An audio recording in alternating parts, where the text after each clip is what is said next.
Muito bom esse papo com o técnico Hélio dos Anjos, mas tem rodada do Campeonato Brasileiro. Sai de campo a data FIFA e entra o Campeonato Brasileiro com um grande clássico. Em Fluminense e Corinthians estarei no Maracanã contando tudo aqui no nosso site Flash Score, no aplicativo também. Agora, Edu Gerard, quero convocar você aqui para a gente falar dos números, porque o torcedor do Fluminense pensa na Libertadores, mas tem esse grande confronto com números importantíssimos, hein? Não, sem dúvida, Fábio, esse é um dos grandes jogos da rodada, né, o Fluminense recebendo o Corinthians aí no Rio de Janeiro. E o interessante desses 2 times, né, o Mano inclusive nessa data FIFA trabalhou muito nisso, é em relação aos sistemas defensivos, né, são times que estão tomando muitos gols, né, esse é um estilo que o Diniz também segue, né, mas o Mano não gosta de time que toma muito gol. Então agora ele trabalhou muito isso, vamos ver, né, esse vai ser o primeiro teste, assim, para a defesa do Corinthians, né, o Corinthians que está tendo o goleiro Cássio está trabalhando demais, né, como a gente pode ver nos números, e também a média de gols sofridos não está baixa não, está alta para os padrões do Mano, vamos ver como que ele altera isso, né. E em relação à posse de bola, é outra questão importante, né, o Diniz, gosta muito de times com posse de bola, inclusive o Fluminense no ranking dos passes, ele é o principal, ele é o primeiro colocado no ranking de passes da Série A do futebol brasileiro, com 93% de acerto. É um índice altíssimo para os padrões até europeus. E o Corinthians é apenas o quarto com 91%. O Corinthians também passa demais, toca bastante a bola, mas vamos ver em relação à posse de bola, né? O Corinthians, que está ali no meio da tabela, no meio do ranking, vamos dizer assim, de posse de bola, tem apenas 49%, enquanto o Fluminense tem 61% de posse de bola. Então, esses números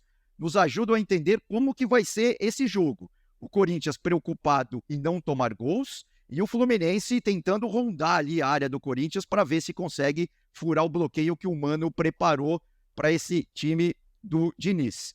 Sempre lembrando, né, Fábio? Você falou, é importante, claro, a torcida do Fluminense só pensa na Libertadores, é um título inédito, né, para o Sim. tricolor carioca.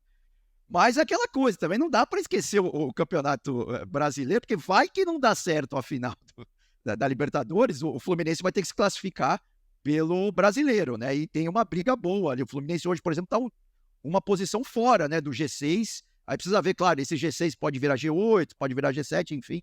E do lado do Corinthians, que não tem mais competições internacionais para disputar, a questão é contra o rebaixamento, né? O Corinthians está ali só a 4 pontos da zona da degola e os seus adversários diretos, né, o Vasco, o Santos e o Bahia, nessa rodada jogam em casa. O Corinthians é o único que joga fora, e sempre lembrando que no Rio contra o Fluminense, os números para o Corinthians não são muito bons, não. Até hoje foram 29 jogos, né, esse é o recorte do Campeonato Brasileiro, tá? O Corinthians tem 7 vitórias e o Fluminense 12, e além de 10 empates.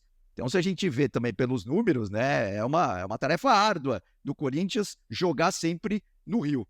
E lembrando, só uma curiosidade histórica, né, tivemos aquele famoso jogo lá em 1976, né, aquela invasão corintiana no Maracanã, claro que dessa vez não vai ser isso, era uma semifinal, né, de Campeonato Brasileiro, era um jogo único, e a história mostra que pelo menos 40 mil corintianos atravessaram a Dutra, né, naquela época só tinha a Dutra, atravessaram a Dutra para ver o jogo no Maracanã, o jogo que acabou empatado e o Corinthians se classificou nos pênaltis, foi 4-1 aquele jogo, e isso era uma partida única, né, que definia o finalista do Campeonato Brasileiro daquele ano, o Corinthians depois perderia a final. E naquele jogo o Rivelino, que era o grande ídolo da torcida do Corinthians, jogou pelo Fluminense, né, o Rivelino que foi ídolo dos dois lados. Você falou que não teremos uma invasão corintiana, mas tenho certeza que muitos corintianos virão de São Paulo, muitos moram no Rio de Janeiro também, porque, como você disse, aquela parte da metade para baixo do Campeonato Brasileiro está muito apertada. E falar em rebaixamento para a torcida do Corinthians, ninguém quer tocar nesse assunto, hein, Edu?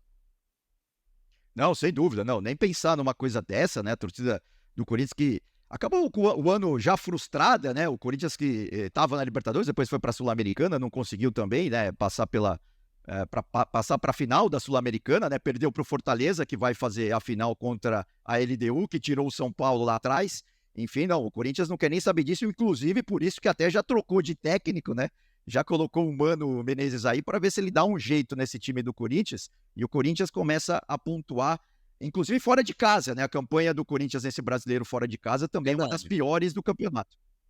Agora, a Ao gente tem contrário do números aí. Fluminense. Ao contrário do Fluminense, o Fluminense que em casa tá muito bem, né? Ah, sim, em casa ele manda no Maracanã. Agora nós temos números de dois personagens que podem fazer a diferença.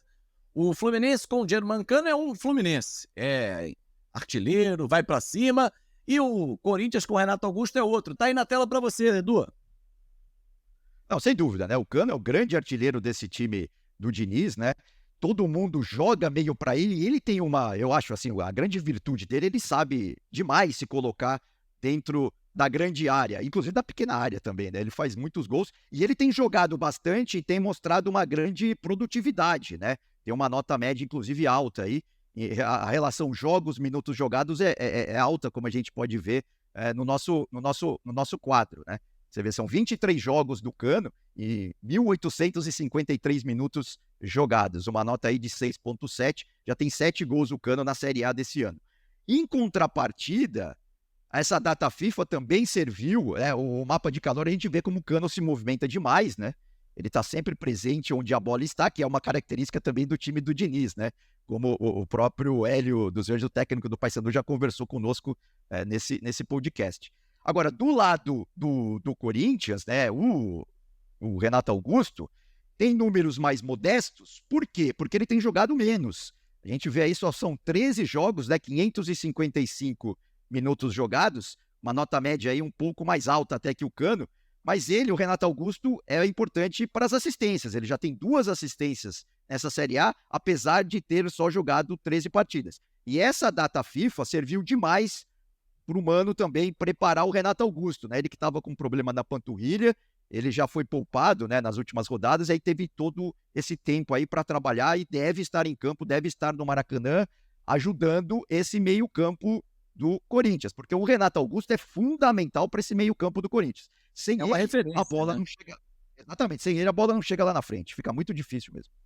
Não, tenho certeza disso. Um grande clássico no Maracanã. Estarei lá contando tudo aqui no site flashscore.com.br, no nosso aplicativo também. Claro, a rodada que começa nessa quarta-feira será destaque aqui para os nossos narradores. Edu, sempre bom demais ter você aqui no nosso Flash Score Podcast. Foi um papo ótimo com o Hélio dos Anjos, com a Mila também. Até o próximo encontro, hein, amigo? Fábio, o prazer foi todo meu. Um grande abraço às amigas e os amigos que nos acompanham aqui no podcast da Flash Score e até a próxima. O Hélio dos Anjos foi um grande goleiro também, né? Nem deu tempo de tocar nesse assunto, mas ele foi goleiro como jogador. Com certeza. Edu, grande abraço, até a próxima.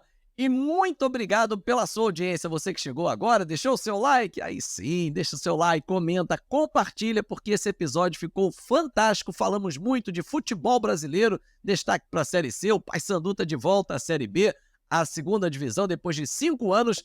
Daqui a pouquinho, hein? O Paysandu quer voltar à Série A. Falamos de estrutura do Paysandu, falamos sobre seleção brasileira e do grande confronto dessa rodada Fluminense e Corinthians. Um grande abraço, até a próxima. Tchau!